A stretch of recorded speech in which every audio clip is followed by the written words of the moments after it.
స్వతంత్రం వచ్చి 80 సంవత్సరాలు అవుతుంది రేపటి దినాంతో. అలాగే మనిషి జీవితంలో కూడా ఒక స్వతంత్రం ఉంది. మనిషి జీవిస్తున్నాడు, బతుకుతున్నాడే కానీ ముతుడిగానే ఉన్నాడు. ఎందుకయ్యా ముతుడిగానే ఉన్నాడు అంటే బైబిల్ లేఖనం ఈ రీతిగా చెప్తుంది.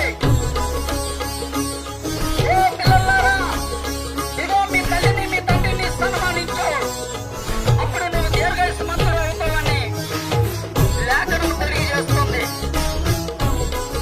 ఈ రోజుల్లో చిన్నపిల్లలు చూస్తున్నట్లుగైతే ఫోనులకి లోకానికి బాల్చైపోయి జీవిస్తున్నారు. విచ్చలవిడిగా తెగిన కాలాన్ని బట్టి భయంకరంగా మరణిస్తున్నారు. చాలా మందిని మనం చూస్తున్నాం, యవనస్తులే భయంకరంగా మరణిస్తున్నారు. భయంకరంగా పాపంలో పడిపోయారు పిల్లలు. ఎందుకయ్యా పడిపోయారంటే ఈ పిల్లలకి భక్తి లేదు. భక్తి లేని కారణాన్ని బట్టి పిల్లలు చెడిపోతున్నారు. ఒకప్పుడు 20 సంవత్సరాల కిందట మనం చూస్తున్నట్లయితే మనిషి ఏ భక్తుడైనా మంచి భక్తి చేసేవాడు మనసుల్లో. ఈ రోజుల్లో పిల్లలకి భక్తి లేపట్లేదు, పిల్లలకి ఫోన్కి బాల్చైపోయారు. అందు కారణాన్ని బట్టి మొన్నట దినాన మనం చూసుకున్నట్లయితే కర్ణాటకలో ఒక 20 సంవత్సరాల వ్యక్తి, నాతో ఒక 20 సంవత్సరాల అబ్బాయి ఒక అమ్మాయిని ప్రేమించాడు. ఆ అమ్మాయి అబ్బాయిని ప్రేమించలేదని ఆ అబ్బాయి బస్ స్టాండ్ లో కత్తి పట్టుకొని నరికి వేసినాడు. ఎందుకయ్యా నరికి వేశాడు అంటే పిల్లలకి సరైన భక్తి లేదు.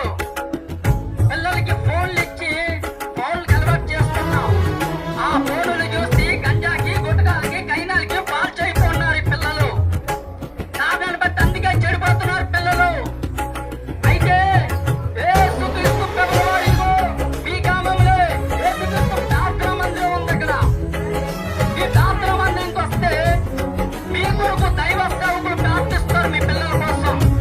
పిల్లలు ఏ విధంగా ఉండాలో, తల్లిదండ్రులు ఏ విధంగా ఉండాలో, పిల్లలు తల్లిదండ్రుని సన్మానించాలని వాక్యం ఏ రీతిగా చెప్తుందో, పిల్లలు ఎలా బతకాలో, ఎలా జీవించాలో వాక్యం చెప్తుంది. మీరు దైవ సేవకులు ఉన్నారు, ప్రార్థన చేస్తారు మీ కొరకు. పిల్లల్ని భక్తిలో పెంచాలి. భక్తిలో పెంచితే చెడిపోయారు వాళ్ళు.